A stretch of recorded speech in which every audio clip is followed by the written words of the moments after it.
জয় ভবানী। আপনাদের ভালোবাসাকে পাথেয় করে, আপনাদের আশীর্বাদকে সঙ্গে নিয়ে আমি আপনাদের বন্ধু টাপাই নতুন আরেকটি ব্লগ নিয়ে, নতুন আরেকটি ভিডিও নিয়ে উপস্থিত হয়েছি আপনাদেরই প্রিয় শরণাগতিতে। আশা করি আপনারা সবাই খুব ভালো আছেন, আমিও খুব ভালো আছি। আজকে কোনো মন্দিরে আমি যাইনি, আজকে নিজের গৃহ মন্দিরে, নিজের ঠাকুর ঘরের মহামৃত্যুঞ্জয় মহাদেবের আরাধনার কিছু অংশ আপনাদের সামনে তুলে ধরার চেষ্টা করব। যারা নতুন ভিউয়ার্সরা রয়েছেন তাদের আমার এই শরণাগতি চ্যানেলে আমি তাদের ওয়েলকাম জানাচ্ছি, আর যারা আমার অলরেডি সাবস্ক্রাইবাররা রয়েছেন, যারা আমার ভিডিও দেখেন, তাদের প্রত্যেককে আমার প্রণাম, আমার অনেক ভালোবাসা, আমার অনেক আন্তরিক শুভেচ্ছা তাদের জন্য রইল। আমার এই ছোট্ট শরণাগতি চ্যানেলটিকে আপনারা সাহায্য করবেন, আপনারা আশীর্বাদ করবেন যাতে এইটিকে আমি আরও এগিয়ে নিয়ে যেতে পারি। আমার চ্যানেলটি যদি আপনাদের কাছে গ্রহণযোগ্য হয়ে থাকে তাহলে অবশ্যই এই প্রিয়জনদের সাথে এই চ্যানেলটিকে শেয়ার করবেন এবং সাবস্ক্রাইব করতে বলবেন এবং আমার ভিডিওগুলো দেখতে বলবেন। আজকের ভিডিওটি যদি আপনাদের ভালো লেগে থাকে তাহলে অবশ্যই প্রিয়জনদের সাথে আপনারা শেয়ার করে দিতে পারেন। আর হ্যাঁ, ভিডিওটি শুরু করার আগে রিকোয়েস্ট করছি, ভিডিওটি দেখতে দেখতে অবশ্যই লাইক করে দিন এবং কেউ কেটে দেখবেন না, সম্পূর্ণ ভিডিওটি দেখবেন। সঙ্গে থাকুন, সাথে থাকুন, শরণাগতি। আজকের ভিডিওটি একটু অন্য ধরনের হতে চলেছে, কারণ আজকে আমি কোনো মন্দিরে গিয়ে ব্লগ করছি না, ভিডিও করছি না। আজকে আমি ভিডিও করছি নিজের গৃহ মন্দিরে বা নিজের বাড়িতে বা নিজের ঠাকুর ঘরে। তো আমি প্রত্যেক বছরের ন্যায় এই বছরেও আমি মহামৃত্যুঞ্জয় মহাদেবের পুজোর আয়োজন করেছি ছোট্ট করে। তো এই ভেবেছিলাম এই বছর আমি করব না, কিন্তু আমার পরমারাধ্য গুরুদেবের নির্দেশে আমি মহামৃত্যুঞ্জয় মহাদেবের পুজো করার আয়োজন করেছি খুব সামান্যভাবে। তবে আজকে আমি এখানে কোনো বৈদিক মহামৃত্যুঞ্জয় মন্ত্রের প্রয়োগ করব না। আপনারা মোটামুটি সবাই বৈদিক মহামৃত্যুঞ্জয়ের মন্ত্র সবাই জানেন, কম বেশি সবাই জানেন। তো সেই মন্ত্রের প্রয়োগাদি কিন্তু মানে অনেক বড় এবং অনেক খরচা সাপেক্ষ, এবং তার রুদ্রি ইত্যাদি করতে হয় এবং তার অনেক রিচুয়ালস আছে এবং সেটা মারাত্মক ব্যয় সাপেক্ষ ব্যাপার। তবে আমি আজকে আমার গৃহে যে মহামৃত্যুঞ্জয় পুজো করব সেটি হচ্ছে সম্পূর্ণ তান্ত্রিক মন্ত্রের প্রয়োগের মাধ্যমে। তান্ত্রিক মন্ত্র দ্বারা ভগবান মহামৃত্যুঞ্জয়ের পুজো করব আজকে শ্রাবণের এই শুক্লপক্ষের সোমবারে। আমার মতে কিন্তু এই বৈদিক মন্ত্রের থেকে কিন্তু এই তান্ত্রিক মন্ত্র বেশি পাওয়ারফুল, আমার মতে, ব্যক্তিগত মত। আমি কারোর উপর চাপাচ্ছি না বা এটা কেউ ব্যক্তিগতভাবে নেবেন না। তো আমি বহুবার এটা আমার কাছে পরীক্ষিত, আমি যতবার এই তান্ত্রিক মন্ত্রের প্রয়োগ করেছি মহামৃত্যুঞ্জয়ের ওপর আমি কিন্তু ততবার ইনস্ট্যান্ট রেজাল্ট পেয়েছি, গুড রেজাল্ট পেয়েছি, ইনস্ট্যান্ট রেজাল্ট পেয়েছি। তো আমার কাছে এবং আমার গুরুদেবের যে আদেশ, সেই নির্দেশ অনুযায়ী আমি কিন্তু এই তান্ত্রিক মন্ত্রই আজকে প্রয়োগ করব, তান্ত্রিক মন্ত্রেরই আমি আজকে ব্যবহার করব, মানে তান্ত্রিক মন্ত্রেই আমি আজকে মহামৃত্যুঞ্জয় মহাদেবের পুজো করব। তো সম্পূর্ণ ভিডিওটি নিশ্চয়ই আমি দেখাতে পারবো না, যেহেতু এটা তান্ত্রিক বিধি রয়েছে। তো সেখানে আমি কিছু পুজোর কিছু ক্লিপস আমি আপনাদের সামনে তুলে ধরার চেষ্টা করব। তাই কেউ স্কিপ করবেন না, সম্পূর্ণ ভিডিওটি দেখবেন। আর যদি ভালো লেগে থাকে আমার আজকের এই ভিডিওটি তাহলে অবশ্যই প্রিয়জনদের সাথে শেয়ার করে নেবেন। আমার এই ছোট্ট চ্যানেলটি যাতে অনেক বড় হতে পারে সেই আশীর্বাদ করবেন। সঙ্গে থাকুন, সাথে থাকুন, শরণাগত। আচ্ছা, শিব কি বৈদিক দেবতা? অনেকে বলে থাকেন যে শিব অবৈদিক দেবতা এবং তিনি প্রথমে অনাজদের দ্বারা পুজো পেতেন, সেই জন্য নাকি দক্ষ রাজা তার যজ্ঞ অনুষ্ঠানে শিবকে নিমন্ত্রণ করেননি। দক্ষযজ্ঞ ধ্বংস হবার পর শিব বৈদিক যজ্ঞের ভাগ পেয়েছেন, তার আগে বৈদিক যজ্ঞে শিবের কোনো ভাগ ছিল না। এটা কতটা যুক্তিসঙ্গত সেটা আমার বুদ্ধির বাইরে, কারণ আমি দ্বন্দ্বের মধ্যে যেতে চাই না। এসব পণ্ডিতরা ভালো বুঝবেন, ভালোভাবে ব্যাখ্যা করতে পারবেন। তবে এই যুক্তিটা কিন্তু খুবভাবে খণ্ডন করাও কিন্তু যায় না। তবে হ্যাঁ, শিব পুরাণ কিন্তু শিবকে সম্পূর্ণ বৈদিক দেবতা বলেছেন। ভগবান শঙ্করাচার্য কিন্তু পঞ্চ দেবতার মধ্যেই ব্রহ্মত্ব দর্শন করেছেন, ব্রহ্মত্ব উপলব্ধি করেছেন, ব্রহ্মত্ব প্রমাণ করে দিয়েছেন। তাই শিবকে কিন্তু আমরা ডিরেক্টলি অবৈদিক দেবতা বলতে পারি না, শিব বৈদিক দেবতা। বৈদিক রুদ্র আর পৌরাণিক শিবের মধ্যে কিন্তু কোনো ভেদাভেদ নেই, দুজনেই কিন্তু অভিন্ন এবং এক। বৈদিক রুদ্রের সঙ্গে কিন্তু শিব চরিত্রের অনেক মিল আছে, বৈদিক রুদ্রের অনেক ভাব আমরা কিন্তু শিব চরিত্রের মধ্যে আমরা দেখতে পাই। যেমন যজুর্বেদের রুদ্র হচ্ছে নীলগ্রীব বা শীতিকণ্ঠ, আবার ঋগ্বেদে শিবকে বলা হচ্ছে ত্রম্বক। श्रीरुद्राष्टकम्। नमामि शमीशान निर्वाणरूपं विभुं व्यापकं ब्रह्मवेदस्वरूपम्।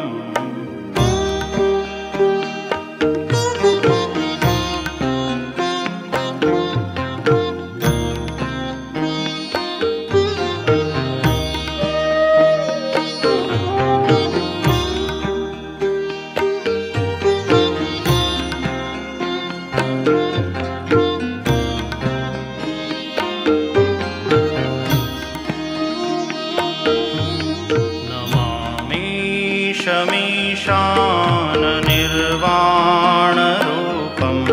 विभुं व्यापकं ब्रह्मवेदस्वरूपं निजं निर्गुणं निर्विकल्पं निरीहं चिदाकाशमाकाशवासं भजेऽहम्। नमामि शमीशान निर्वाणरूपं विभुं व्यापकं ब्रह्मवेदस्वरूपम्।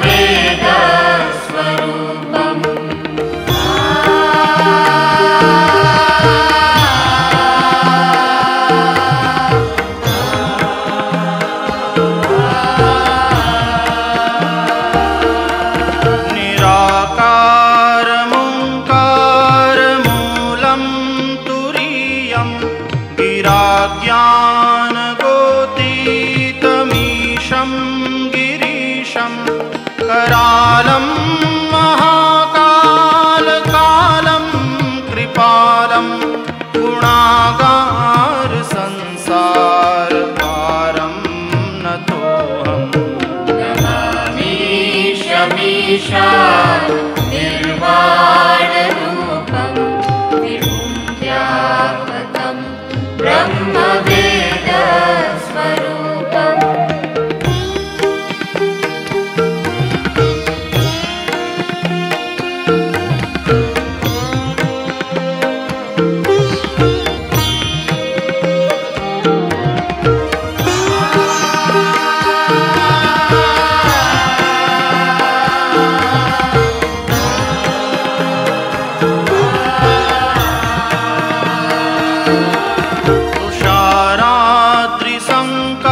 तुषाराद्रिसङ्काशगौरं गभीरं मनोभूतकोटिप्रभाश्रीशरीरं स्फुरन्मौलिकल्लोलिनी चारुगङ्गा लसद्भालबालेन्दुकण्ठे भुजङ्गा चलत्कुण्डलं भ्रूसुनेत्रं विशालं प्रसन्नाननं नीलकण्ठं दयालं मृगाधीशचर्माम्बरं मुण्डमालं प्रियं शङ्करं सर्वनाथं भजामि।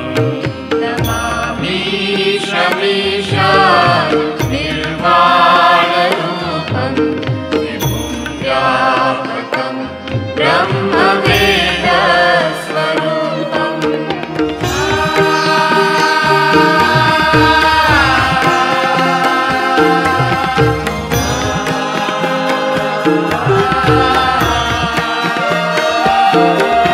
प्रचण्डं प्रकृष्टं प्रगल्भं परेशम् अखण्डम् अजं भानुकोटिप्रकाशं त्रयः शूलनिर्मूलनं शूलपाणिं भजेऽहं भवानीपतिं भावगम्यम्। नमामि शमीशान निर्वाणरूपं विभुं व्यापकं ब्रह्मवेदस्वरूपम्।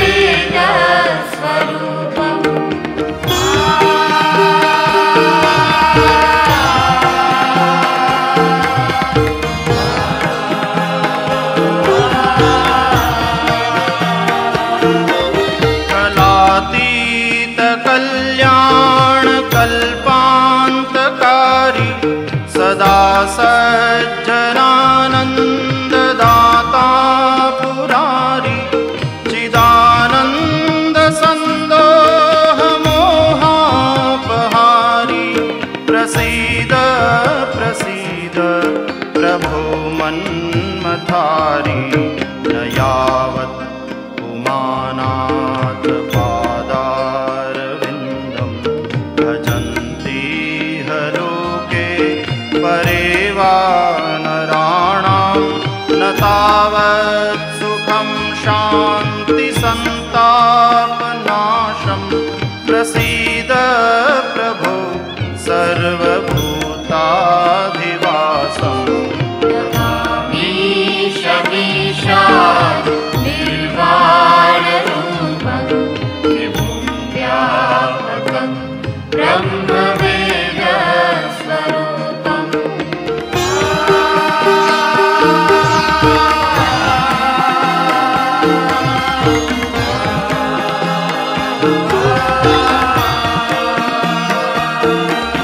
न जानामि योगं जपं नैव पूजां न तोऽहं सदा सर्वदा शम्भुतुभ्यं जराजन्म दुःखौघतातप्यमानं प्रभो पाहि आपन्नमामीश शम्भो नमामीशमीशा निर्वाणरूपं विभुं व्यापकं ब्रह्मवेदस्वरूपं विभुं व्यापकं ब्रह्मवेदस्वरूपं विभुं व्यापकं ब्रह्मवेदस्वरूपम्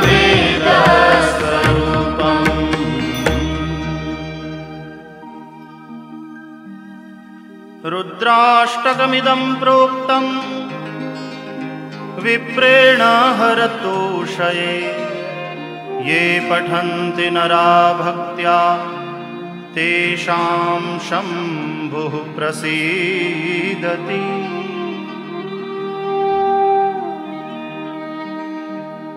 इति श्रीगोस्वामी तुलसीदासकृतं श्रीरुद्राष्टकं सम्पूर्णम्। नमामीशमीशान् निर्वाणरूपं विभुं व्यापकं ब्रह्मवेदस् नमामीशमीशान् निर्वाणरूपं विभुं व्यापकं ब्रह्मवेदस्वरूपम्।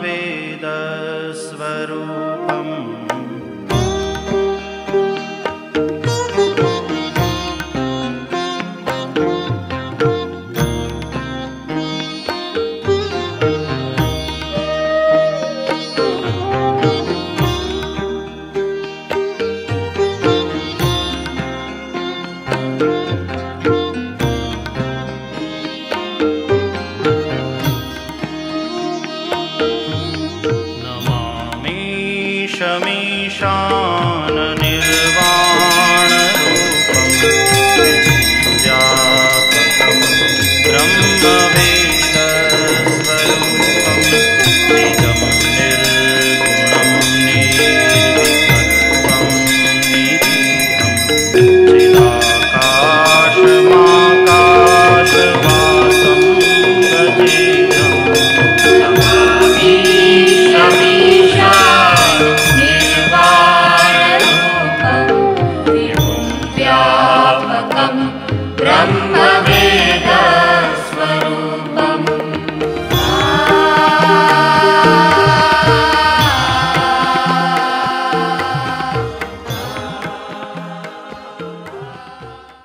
আপনাদের সবার সুস্থতা কামনা করে, আপনাদের সবার দীর্ঘায়ু কামনা করছি ভগবান মহামৃত্যুঞ্জয়ের চরণে। আপনাদের সবার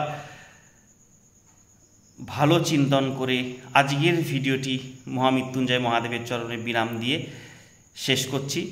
তো আগামী সপ্তাহে আবার কোনো ভিডিও নিয়ে, আবার কোনো ব্লগ নিয়ে আপনাদের সামনে আমি হাজির হব।